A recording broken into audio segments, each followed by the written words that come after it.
खबर बजट के ताल्लुक से एक बड़ी खबर आ रही है। जराए का कहना है कि इनकम टैक्स दहंदगान को बड़ी राहत दी जा सकती है। इनकम टैक्स की हद में इजाफा किया जा सकता है। सालाना 7 लाख की आमदनी पर 5% टैक्स आयद किए जाने का इम्कान है। फिलहाल सालाना 5 लाख तक की आमदनी पर 5% टैक्स लगता है। इस तरह 5 लाख तक की सालाना आमदनी टैक्स से आजाद होगी। और चलिए रुख करेंगे दिल्ली का, जहां मौजूद है हमारे साथी अनिल आपसे जानना चाहेंगे आम आदमी से जुड़ी अहम खबर, राहत की खबर, क्या कुछ तफसीलात? जी, मैं आपको बताना चाहूंगा कि जो आम बजट 2020-21 अभी पेश होना है, 1 फरवरी को निर्मला सीतारमण पेश करेगी, तो उसमें ये देखने को मिल सकता है कि जो 5 लाख मौजूदा समय में है, जैसा कि अभी आपने भी बताया, और 5% टैक्स लगता है अभी 5 लाख रुपए तक की कमाई पर। इस सीमा को बढ़ाकर 7 लाख किया जा सकता है। हालांकि अभी जो मौजूदा समय है वो जो है 5 रुपए तक की जो कमाई है उसमें 5% टैक्स लगता है, और उसमें 2.5 लाख रुपए ऐसे हैं जो टैक्स छूट की सीमा, यानी 2.5 लाख रुपए की कमाई तक किसी भी तरह के डिक्लेरेशन देने की जरूरत नहीं पड़ती है। 2.5 से 5 लाख रुपए तक की जो कमाई है उसमें आप अपना डिक्लेरेशन देकर के टैक्स छूट ले सकते हैं। जो आयकर की जो कानून है वो 80C और 80D के तहत। इसके अलावा अगर बात करें जो मिडिल क्लास जो है 7 से 10 लाख या 12 लाख तक जिसकी कमाई है उसको फिलहाल जो है 20% देना पड़ता है। 5 से 10 लाख रुपए की जिसकी कमाई है उसको फिलहाल 20% टैक्स देना पड़ता है। उसमें एक नया स्लैब देखने को मिल सकता है, क्योंकि इससे पहले जब हमने देखा कि 5% से सीधा 20% टैक्स लगता था, अब इसमें सरकार ये कोशिश कर सकती है कि 7 से 10 या 12 लाख रुपए तक की जो कमाई होगी उसमें एक नया स्लैब 10% लाने का प्रस्ताव है इसमें, और संभव है कि इसका ऐलान आम बजट में वित्त मंत्री निर्मला सीतारमण करेगी। दूसरी तरफ देखें कि जो अभी जो मौजूदा है स्थिति है उसमें 10 लाख रुपए से ज्यादा की कमाई पर 30% टैक्स लेने का प्रावधान है। इसमें थोड़ी छूट मिल सकती है। जो अपर मिडिल क्लास है, जो 10 से 20 लाख रुपए तक की जिसकी कमाई है उनको 20% टैक्स लेने का प्रस्ताव है, यानी कि जिसका 20 लाख रुपए तक की कमाई है उसको 10% कम टैक्स लगेगा। और दूसरी बात अगर देखें, हालांकि सरकार रहन करने के मूड में नहीं है, खासकर जो सुपर रिच इनकम है जिसका 20 लाख से 10 करोड़ रुपए की कमाई है उनको 30% टैक्स देने का प्रस्ताव है, और 10 करोड़ से ज्यादा जिनका कमाई है उनसे 35% टैक्स वसूलने का प्रस्ताव है, जिस तरह से हमारे सूत्र बता रहे हैं। अब इसका औपचारिक ऐलान जो भी होगा वो आम बजट के दिन देखने को मिलेगा, लेकिन एक बड़ी तो आम बजट का इंतजार आम आदमी को भी रहेगा। अनिल, बहुत बहुत शुक्रिया आपका इस तमाम तर तफसीली जानकारी के लिए। एक और अहम खबर, दिल्ली के शाहीन बाग से उठी तहरीक अब मुल्क गिर सतह पर फैल चुकी है। अलीगढ़ की कदीम आबादी शाहजमाल ईदगाह पर इन दिनों खवातीन शहरियत तरमीमी कानून के खिलाफ एहतजाज करती नजर आ रही हैं। शहर में जगह जगह एहतजाजों को देखते हुए इंतजामिया से तबादला ख्याल के बाद अलीगढ़ शाहजमाल ईदगाह को एहतजाजगाह के तौर पर मुंतखब कर लिया गया है, और बड़ी तादाद में यहाँ खवातीन अपना एहतजाज दर्ज करवा रही हैं। हम यहाँ NRC और CAA के खिलाफ आए। पहले उसने हमें बाबरी मस्जिद के मुद्दे पर उछाला, उसका बारे में हमारी कोई सुनवाई नहीं हो पाई, लेकिन हम CAA और NRC बिल्कुल नहीं चाहते हैं। हम अपने छोटे छोटे बच्चों को लेकर यहीं बैठे रहेंगे जब तक ये बिल वापस नहीं जाएगा। और सद्भावना मिशन के सरपरस्त IIT दिल्ली के प्रोफेसर VK त्रिपाठी ने अलीगढ़ मुस्लिम यूनिवर्सिटी पहुंचकर तलबा की तहरीक को वक्त की अहम तरीन ज़रूरत करार दिया। प्रोफेसर VK त्रिपाठी ने तलबा से खिताब करते हुए कहा कि आज मुल्क की सतह पर जो तहरीक रूनुमा हुई है उसकी क़यादत का सेहरा GNU, AMU और जामिया के सर है। उन्होंने तलबा को नसीहत भी की कि तहरीक को सही रास्ते पर रखें, रास्ता भटके नहीं। सरकार जो हम लोगों में हमारी पहचान को महदूद कर रही है, सीमित कर रही है कि आप हिंदू हो कि मुसलमान हो कि सिख हो, ये एक तो उसूली तौर पर गलत है। दूसरी बात यह है कि हमारे मुल्क के बड़ी पैमाने पर जो आवाम है उनके पास ऐसा कोई सबूत नहीं होता जिसको सरकार पक्का सबूत माने, बल्कि उनका असली सबूत तो यह है कि गांव में पैदा हुए तो गांव की पंचायत का सर्टिफिकेट उनके पास है, उसमें नाम दर्ज है, इससे ज़्यादा की ज़रूरत नहीं है। दिल्ली के शाहीन बाग की तर्ज पर औरंगाबाद में भी एहतजाज का सिलसिला जारी है। इसी सिलसिले की कड़ी के तौर पर इंजीनियरिंग के तलबा और बेरोजगार इंजीनियर्स ने एक एहतजाजी रैली निकाली। ये रैली आम खास मैदान से डिविजनल कमिश्नर ऑफिस पहुंची। इस रैली में जात पात से ऊपर उठकर तमाम मज़ाहिब के तलबा ने शिरकत की। उनका कहना है कि जब तक CAA को वापस नहीं लिया जाता तलबा का एहतजाज जारी रहेगा।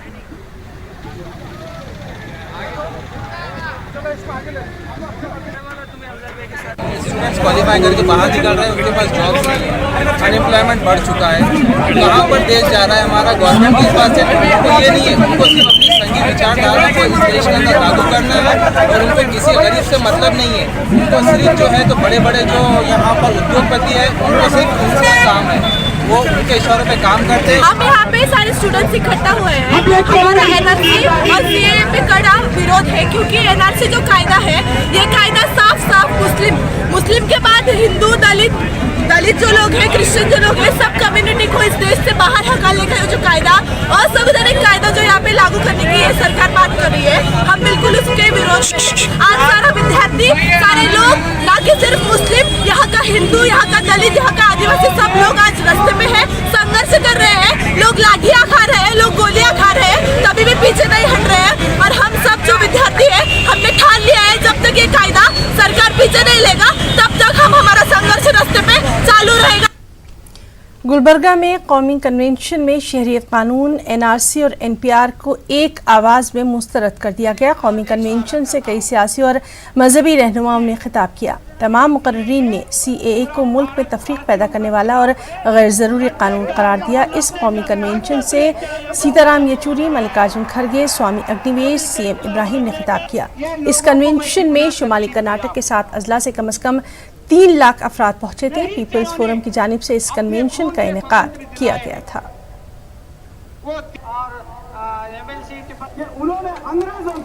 तो नाज़रीन, आपको बताएं, गुलबर्गा में कौमी कन्वेंशन में शहरियत कानून, NRC और NPR को एक आवाज़ पे मुस्तरद कर दिया गया और कौमी कन्वेंशन से कई अहम सियासी और मजहबी रहनुमाओं ने खिताब किया।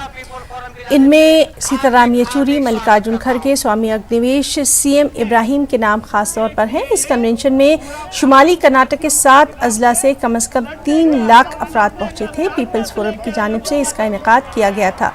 तस्वीरों में आप साफ तौर पर देख सकते हैं कि किस तरह से तमाम मुकर्रीन ने CAA को मुल्क में तफरीक पैदा करने वाला और गैर ज़रूरी कानून करार दिया।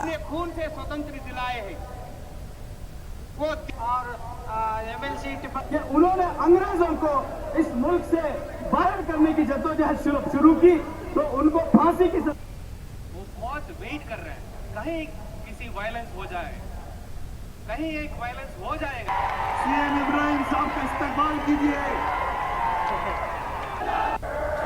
शेड्यूल कास्ट को कुचलने का ही चल रहा है। 5000 साल से आप कुचल रहे हो और आज कहते हो हम शेड्यूल कास्ट के भलाई के लिए ला रहे हैं। शेड्यूल कास्ट के अछूतपन के बारे में आपने कभी सोचा? आज भी वही परिस्थिति है जो पहले थी, लेकिन मोदी को याद नहीं आ रहा, शाह को याद नहीं आ रहा और CAA जब आती है तब दलितों के हित में हम ला रहे हैं। तो ये गरीब, खास तौर पे हमारे देश के अंदर माइनॉरिटीज के ऊपर, इनके ऊपर शोषण करने का ये एक बड़ा हथियार है और इसके चलते हुए डिटेंशन कैंप बना दी। अच्छे डिटेंशन कैंप, मोदी साहब कहते कोई डिटेंशन कैंप नहीं है, सरकार कहती है पार्लियामेंट में 6 डिटेंशन कैंप है अब आसाम में। और हर राज्य सरकार को केंद्र सरकार ने आज ऑर्डर दिया कि आप भी बनाइए डिटेंशन कैंप अपने स्टेटों में।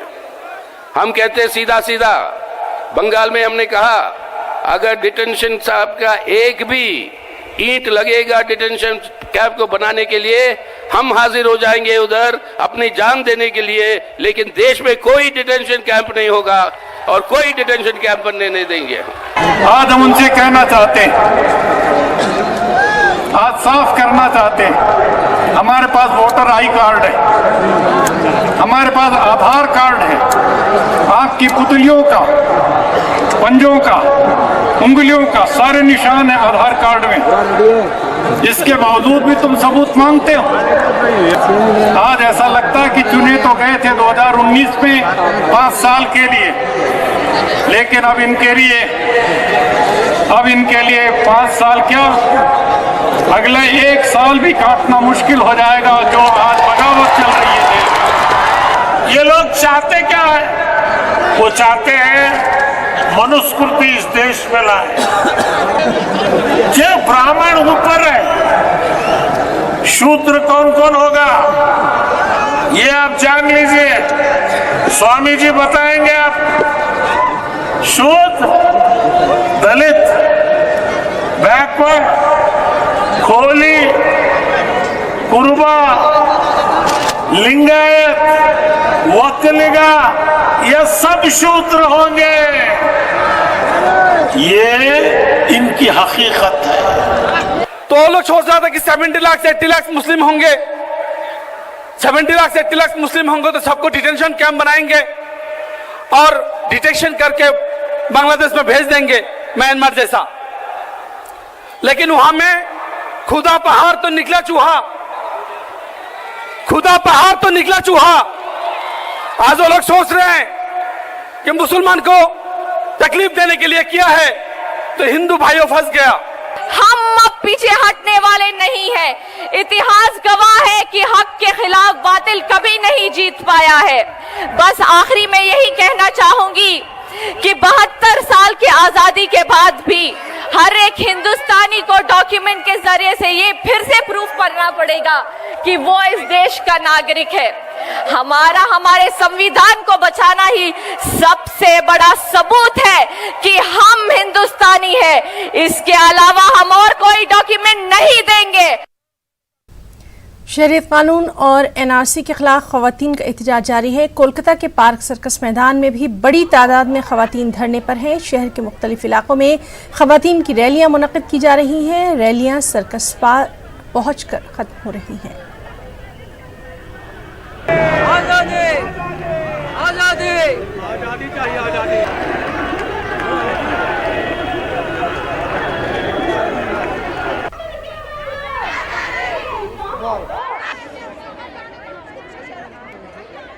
सीए और एनआरसी के खिलाफ कोलकाता में एहतजाज जारी है। कोलकाता के पार्क सर्कस मैदान में खवातीन ने अपना एहतजाज जारी रखने का फैसला किया है। सुप्रीम कोर्ट में इस मामले की समाअत में टल जाने के बाद ये धरना जो पार्क सर्कस मैदान में चल रहा है पिछले 16 दिनों से, ये धरना जारी रहेगा, ऐसा कहा गया है खवातीन की तरफ से। हमारे साथ ऑर्गेनाइजर असमत जमील है, हम उनसे बातचीत करते हैं। आपका ये धरना जारी रहेगा? हाँ, जारी तो रहेगा, क्योंकि बहुत अफसोस है, बहुत मायूस हुए हम लोग आज सुप्रीम कोर्ट के फैसले से। धरना जारी रहेगा क्योंकि अपने वतन को बचाना है, हिंदुस्तान को बचाना है, और हिंदुस्तान को बचाने के लिए हम हिंदुस्तानी हर मुमकिन कोशिश करेंगे। और जब तक अपने वतन से ये तासुब पसंदी या ये काला कानून को ख़त्म नहीं करते, हम लोग अपना प्रोटेस्ट जारी रखेंगे। और आज ये तो अब बेशक हमने शुरू किया था, लेकिन ये एक पूरे बंगाल की आवाज़ बन गई है।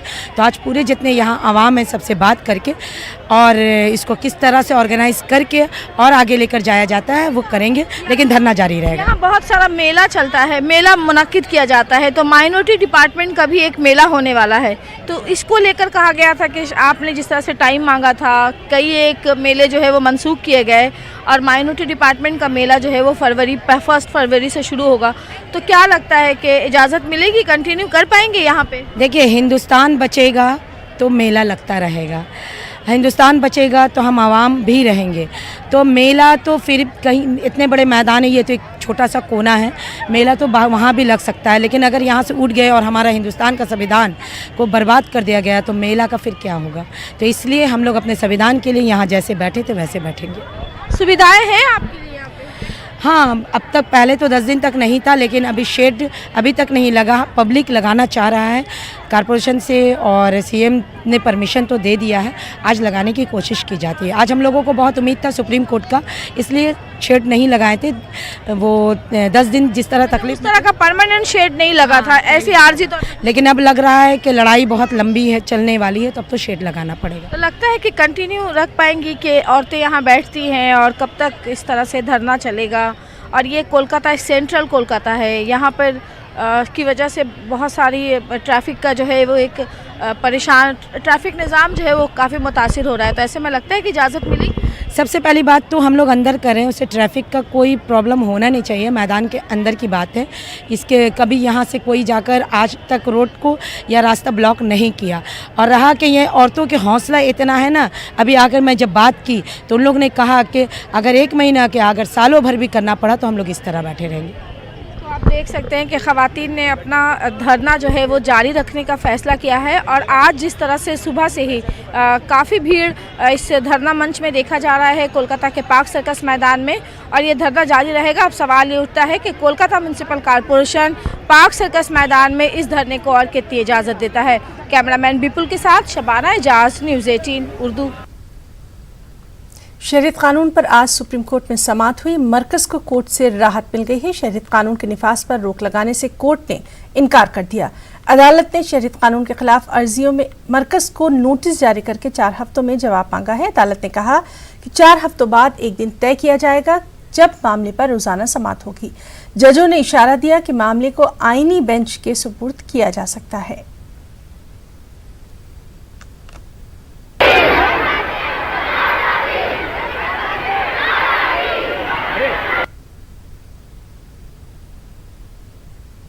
बरुआ साहब मुशावरत और कुछ और पार्टीज़ की तरफ से हम लोग अपीयर हुए और कोर्ट ने हमने इंटरिम स्टे नहीं मांगा था, कोई भी किस्म का आज हमने स्टे नहीं मांगा था। हमने ये कहा था कि आप हमारी इस स्टे की एप्लीकेशन इसके ऊपर एक डेट फिक्स कर दीजिए जिसके ऊपर एक प्रॉपर सुनवाई हो सके। उसको कोर्ट ने एग्री कर लिया। कोर्ट ने इस सजेशन को भी माना कि 5 जजेस बेंच इस मामले को सुने और वो हो सकता है उसके ऊपर भी वो ऑर्डर पास करें कि 5 जजेस बेंच को मैटर रेफर कर दें।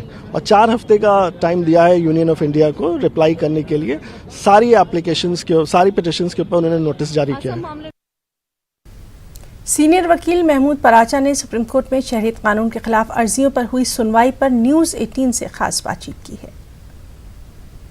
कानून को लेकर सुप्रीम कोर्ट में आज सुनवाई हुई और सुप्रीम कोर्ट ने क्या कुछ खास रहा। हमारे साथ महमूद पराचा साहब हैं, सीनियर वकील हैं।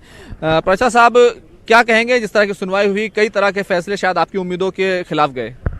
नहीं, हमारी उम्मीदों के खिलाफ तो सरकार काम कर रही है। आरएसएस और जो भारतीय जनता पार्टी है वो काम कर रहे हैं जनता की उम्मीदों के खिलाफ, SC ST और OBC और माइनॉरिटीज़ की उम्मीदों के खिलाफ। अभी कोर्ट के जो आज का फैसला है उस पर हमारा ये कहना है कि चंद्रशेखर साहब ने एक PIL लगाई है अब CA के खिलाफ, और उसमें स्वामी अग्निवेश और वजाहत हबीबुल्ला साहब भी पिटिशनर हैं, को पिटिशनर हैं। वो अभी 1-2 दिन में सुनवाई के लिए आएगी। हम सुप्रीम कोर्ट से ये गुहार लगाएंगे कि ये मैटर जो है पूरा देश जो है सड़कों पे है, इसको जल्दी सुनवाई करें। और इसके लिए मेरे ख्याल से चंद्रशेखर साहब ने जो पिटीशन लगाई है उसमें ये सारी चीज़ें भी हम कहेंगे कि ये जो फैसला करना है, एक तो पूरे देश को एक साथ उसका फैसला किया जाए, नॉर्थ ईस्ट को अलग ना किया जाए जैसा कि आज के ऑर्डर से शायद लग रहा है। तो ये क्योंकि NRC की एक्सरसाइज जो है वो पूरे देश के लिए एक साथ एनविसेज्ड है कानून में, उसी को चैलेंज किया गया है। तो देश को अलग अलग हिस्सों में डिसाइड करना ये शायद उचित नहीं होगा। ये गुहार भी हम सुप्रीम कोर्ट से लगाएंगे। सुप्रीम कोर्ट ने कोई रोक नहीं लगाई, हालांकि रोक लगाने की कई तरह की बात की गई थी। इसी के साथ साथ सुप्रीम कोर्ट ने ये भी जो है संवैधानिक बेंच को इस पूरे मामले को भेज दिया है। देखिए, ये जो है सरकार की जो ये गलत नीतियाँ हैं, एंटी नेशनल नीतियाँ जो हैं, देश के खिलाफ, देश को तोड़ने की नीतियाँ जो हैं, उससे सभी जो इंस्टीट्यूशंस हैं हमारे, चाहे सुप्रीम कोर्ट हो, चाहे CBI हो, ये NIA हो, और जितना लोकपाल हो, ये सभी इंस्टीट्यूशंस जितने भी हमारे CAG हो, CVC हो, सब बहुत ज़्यादा प्रेशर में है। सरकार अपनी सारी गलतियों का जो निदान कराना चाहती है वो दूसरी इंस्टीट्यूशन से कराना चाहती है। ख़ास तौर पे अपनी गलतियों का एक बहुत बड़ा पिटारा बना के सुप्रीम कोर्ट के पाले में जब बात आ जाती है तो सरकार को भी ये सोचना चाहिए कि हमारे इंस्टीट्यूशंस जो हैं, सुप्रीम कोर्ट जैसे, न्यायपालिका जैसे, उसको इतना दबाव में मत लें। जो चीज़ें उनकी गलत पॉलिसीज़ हैं उसको विड्रॉ करें, ताकि न्यायपालिका के ऊपर से ये जो उनकी गलत नीतियों की वजह से दबाव बनता है वो ना बने। एक आखिरी सवाल, 4 हफ्तों का समय दिया गया, क्या आप मान रहे हैं कि जिस तरह की बात कर रहे हैं कि जो सुप्रीम कोर्ट ने जो फैसला दिया है, 4 हफ्तों का समय दिया है, वो दबाव में दिया है? हमने ये कहा है कि सरकार की गलत नीतियों की वजह से सारी इंस्टीट्यूशंस जो हैं, अब जैसे इतना गलत काम कर दिया उन्होंने, बगैर किसी स्टेट से पूछे पार्लियामेंट में लाके चुपचाप 3 लाइन व्हिप के जरिए, तो इस सब का जो रिपरकशंस आएंगे, लोग परेशान होके जो हाहाकार मचा हुआ है पूरे देश में, वो तो सुप्रीम कोर्ट ही आएंगे, दूसरे कोर्टों में जाएंगे। तो इस तरीके का दबाव बना रही है सरकार, अपनी देश तोड़ने की मनुस्मृति लागू करने की जो नीतियां लगा रही है, उसका फिर सारा जो प्रेशर है वो सुप्रीम कोर्ट और दूसरी अदालतों पे इसलिए आता है क्योंकि सरकार जो है एंटी कॉन्स्टिट्यूशनल, बाबा साहब के खिलाफ, बाबा साहब के जो संविधान है उसके खिलाफ काम करती है। क्या धक्का है, मतलब आप लोगों के लिए क्या सेटबैक है कि आप लोग इस पर रोक नहीं लगवा सके? नहीं, ये तो देखिए जनता जाग चुकी है। देश की सबसे बड़ी अदालत जो है, जो सरकार को बनाती है और सरकार को हटाती है, वो जाग चुकी है। जनता की अदालत ने सरकार से और अपने मेंबर ऑफ पार्लियामेंट से ये अधिकार छीन लिया है कि वो सीए पे वोट दें या वोट इस पे कुछ भी करें। तो ये अधिकार जनता ने वापस ले लिया है। अब ये समय की बात है कि ये सरकार कब तक सुनती है जनता की या नहीं सुनती। अगर ये एंटी नेशनल एक्टिविटीज़ में लिप्त रहेगी सरकार, तो जनता हमारी मजबूत है बाबा साहब के संविधान बचाने के लिए, और हम संविधान बचाएंगे। हम अम्बेडकरवादी हैं, किसी भी हालत में बचाएंगे। तो ये थे महमूद पराशा जिन्होंने साफ कर दिया कि इस पूरे मामले को लेकर के जिस तरह से वो बात कर रहे थे वो काफ़ी खुश नज़र नहीं आए। कैमरामैन हरीश के साथ खुर्रम शहजाद, न्यूज़ 18 उर्दू, दिल्ली। बीजेपी तर्जुमान समित पात्रा ने शहरीत कानून के ताल्लुक से कांग्रेस पर निशाना साधा। उन्होंने शहरीत कानून समेत कई मामलों पर कांग्रेस को घेरा। सुप्रीम कोर्ट सर्वोपरि है। ये सारे लोग जो इतने सीएए को लेकर विचलित हो रहे हैं, कह रहे थे ये अनकॉन्स्टिट्यूशनल है, सुप्रीम कोर्ट ने कोई रोक नहीं लगाई है। सुप्रीम कोर्ट सुनवाई करेगी। देखिए, मैं इतना ही कहना चाहता हूं, इस प्रकार की आगजनी, इस प्रकार सड़कें बंद करना, इस प्रकार ट्रैफिक जाम करवाना, इस प्रकार की भड़काऊ बयान देना, क्या लाभ है इसका? ठीक है, आप प्रोटेस्ट करिए, शांतिप्रिय तरीके से करिए। Don't you have faith on the supreme court of the country? देश के न्याय प्रणाली पर आप विश्वास रखिए। देश के न्याय प्रणाली से बड़ा कोई प्रणाली नहीं है, कोई तंत्र नहीं है। पूरे विश्व का सबसे सुदृढ़ न्याय प्रणाली भारतवर्ष का है। ऐसे में सुप्रीम कोर्ट क्या कहती है उस पर विश्वास रखिए और आगजनी और भड़काने वाले बयानों से बचना चाहिए। अब से कांग्रेस पार्टी को इंडियन नेशनल कांग्रेस INC नहीं MLC बोलना चाहिए। MLC माने मुस्लिम लीग कांग्रेस। ये INC नहीं है, ये MLC है, ये मुस्लिम लीग कांग्रेस है। केवल मुसलमानों का बात करना और मुसलमानों का भी केवल तुष्टिकरण के लिए, भला किसी का नहीं करना, केवल तुष्टिकरण के लिए मुसलमानों की बात करना। शहरीत कानून, NRC और NPR के खिलाफ एक तरफ जहां मुल्क भर में एहतजाजी मुजाहरों का सिलसिला जारी है, दूसरी तरफ NRC के खौफ की वजह से लोग अपने ज़रूरी दस्तावेजात इकट्ठा करने में भी लग गए हैं। मेरठ में भी ऐसा ही कुछ नज़ारा देखने में आ रहा है। आप देखिए मेरठ से तंजीर अंसार की ये खास रिपोर्ट।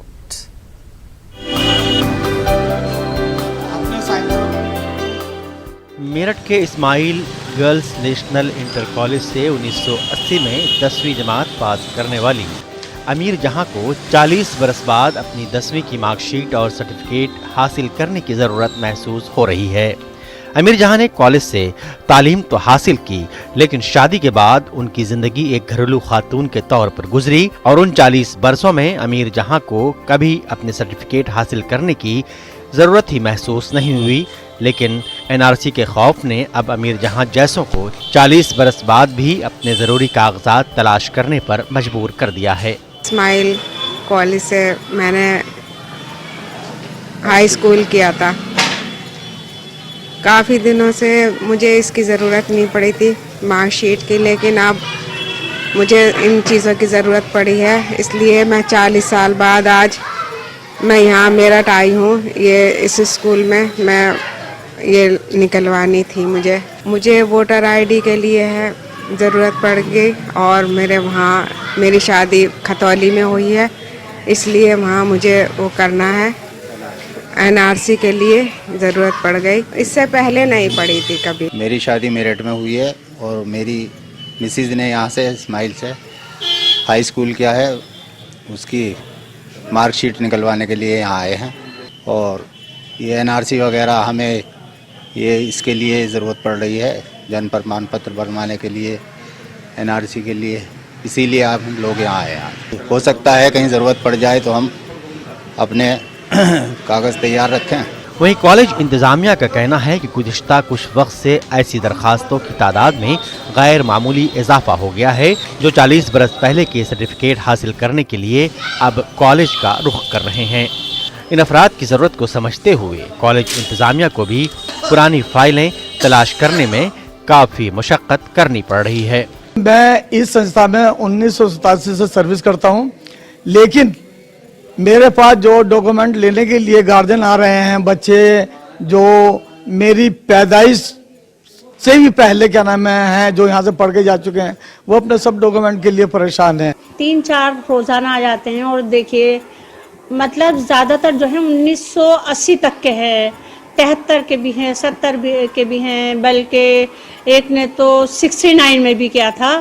और वो सब यही कहते हैं कि भाई हमें अपने को यहाँ का सिटीजन साबित करने के लिए इन डॉक्यूमेंट की ज़रूरत है। सीए के बाद एनआरसी और एनपीआर के खौफ में तालीम याफ्ता अफराद अपने कागजात जमा करने को मजबूर हैं, लेकिन असल परेशानी तो ऐसे अफराद की है जो गुर्बत में ज़रूरी कागजात तो क्या तो वक्त की रोटी का इंतज़ाम भी नहीं कर पाते।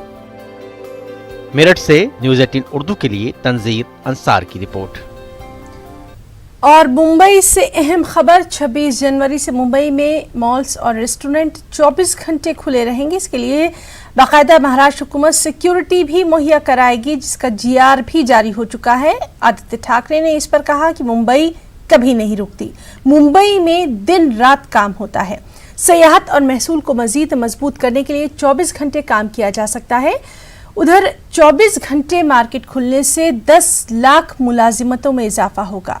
वहीं मौजूदा हुकूमत के इस फैसले को बीजेपी गलत ठहरा रही है। मुंबई में 24 घंटे होटल और मॉल खुले रहने वाले फैसले की बीजेपी मुखालफत कर रही है। बीजेपी लीडर राम कदम का कहना है कि रियासती हुकूमत नाइट लाइफ के नाम पर पब्स और बार्स खोलना चाहती है, जो कि हमारी तहजीब और सकाफत के लिए ठीक नहीं है। हम इसकी मुखालफत करेंगे। लाइफ के नाम पे शहर के सारे बियर बार और पब रात भर शुरू रखने की इनकी मंशा थी। रात को 1:30 बजे तक ऐसे ही सारे बार खुले होते, पब खुले होते। 1:30 बजे के बाद भी पूरी रात भर ये बियर बार और पब शुरू रखना चाहते थे। भारतीय जनता पार्टी के तीव्र विरोध के कारण ये सरकार को इस निर्णय से पीछे हटना पड़ा। क्या चाहती थी सरकार? रात को 1:30 बजे तक बियर बार खुले हैं। अगर रात भर खुले होते तो पूरे देश के नौजवान जो है पूरे रात भर वहाँ बैठ कर के शराब पिए, सुबह घर आए, दिन भर सोते रहे, काम कब करेंगे? कौन सी संस्कृति की ओर ये महाराष्ट्र की सरकार लोगों को ले जाना चाहती है? हमने इसका कड़ा विरोध किया कि जहाँ पर लोग रह रहे उनकी शांति भंग मत करो, ये संस्कृति बिगाड़ो मत। बियर बार पब रात भर शुरू रखने हम नहीं देंगे। हमारे कड़े विरोध के कारण इस सरकार को 2 कदम पीछे आते हुए बार और पब ये दोनों भी इस नाइट लाइफ की उनके कॉन्सेप्ट से उनको हटाना पड़ा।